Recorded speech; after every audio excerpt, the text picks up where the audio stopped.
Eh, nagbata, nanganak ang kambing ni Sir Agri, dalawang nanganak ngayong araw. Kasi nga kanina dinig namin may iba na namang iyak ng kambing. Kaya bisitahin namin dun. Kasi siguradong nanganak na yun. Hindi na namin naabutan yung panganganak kasi sa kasagsagan kami ng lunchtime. Hinayaan na namin yung may umiiyak dito. Pero visit natin. Kasi dalawang kambing pa niya ang hindi pa naka anak pabo ni Sir Agri oh. Livestock farm kasi ito. Ay wow. Ay wow. Si Duro. Sobrang busog ni Duro oh. Nakakonsentrate kasi sa kainan na busog-busog oh. Kasi walang naghihiyat ngayon. Ay wow. Palabas na yung placenta eh. Itong Anglo-Nubian ng anak. At itong si Swap, basang-basa pa nga eh. Ito yung Doro lines. Saan yung isang anak nito? Ay wow, dito lang yan nanganak sir, basa pa oh. Ay bagong labas pa lang yung placenta oh.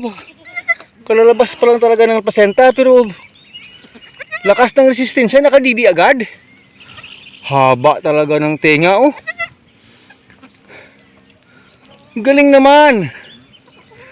Ano to, babae lalaki? Basang-basa pa eh. Hindi natin alam yung anak, babae o lalaki.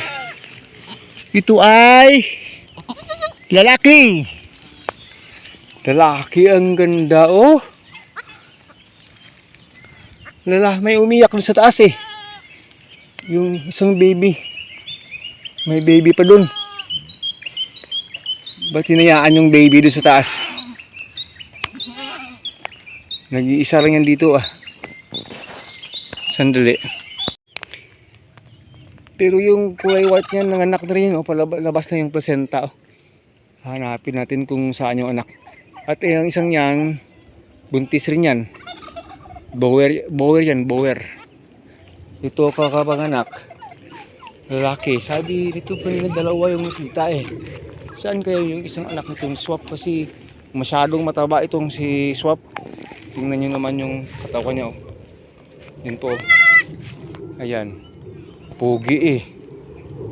Ito kahapon ito pinanganak. Kung sabi mo yung anak ni puti. Ay, babae ito. Ganda oh. Duro lines rin ito, Duro lines. Bukan kita yung mamanda kamay no? Haba nga ng paa oh.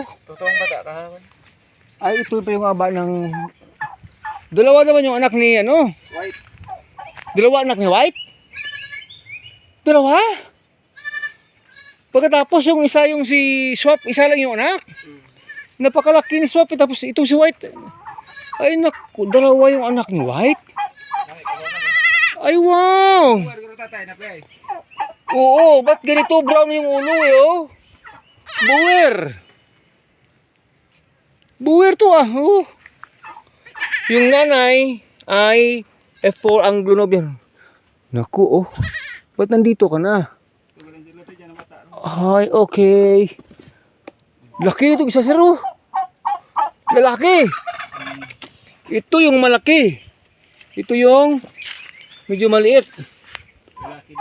Lalaki din ba ito? Nga. Puro lalaki. Ito mas malaki oh. Laki ng ulo pre oh. Grabe oh. Bower. Puro lalaki. Grabe ito.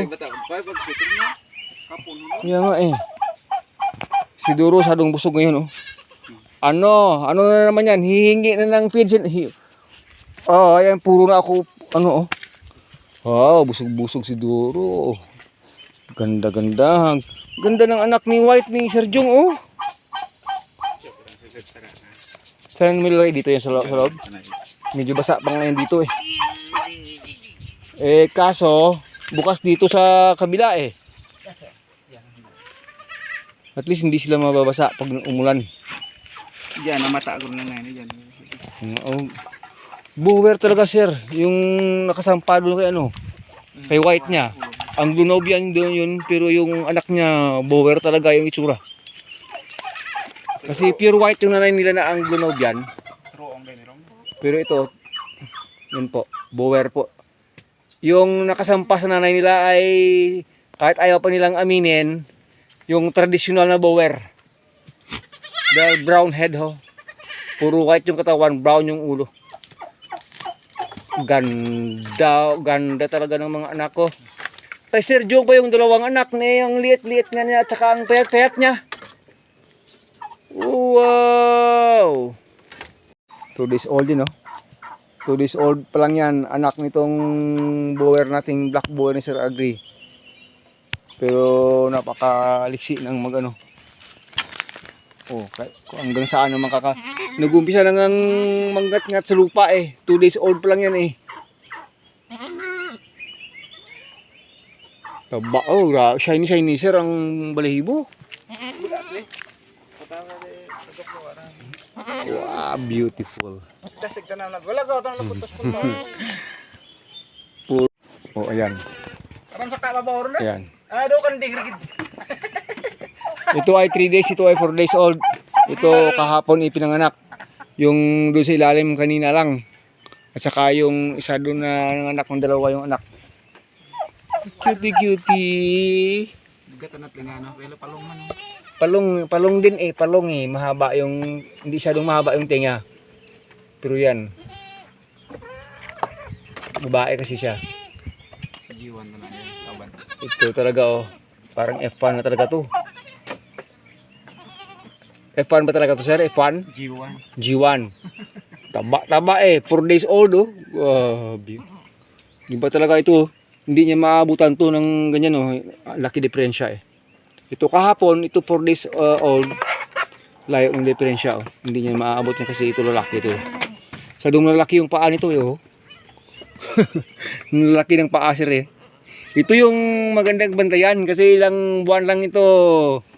Talagang mabilis itong lumaki. Oh, ayan oh. Sa gesture pa lang niya eh. Ay, wow. Pigaw nga kasi daw na ni Oh, talagang bower po talaga yung design niya. Nanay nila ay pure ang Glonovian na white. Pero hindi namin alam kung ano talaga yung nakasampa sa nanay niya. Pero ano po talaga traditional na bower po talaga ang nakasampa dito. No question po yan. Yun yung kapatid niya. Kambal po sila, puro lalaki. Ito yung magandang magiging material pagdating ng araw. Kasi mataas yung bloodline nito. Kasi pure ang Glonovian yung nanay. Baka pure blood pa yung tatay nito na ano eh, traditional eh. Si Swap. Basa yan dito sir eh. Dapat hindi basa eh. Hindi yan dito sir kasi mahirap na. Diyan sila nanganak oh. Diyan nanganak sir, may mga dugo, may mga trace pa ng blood dyan oh.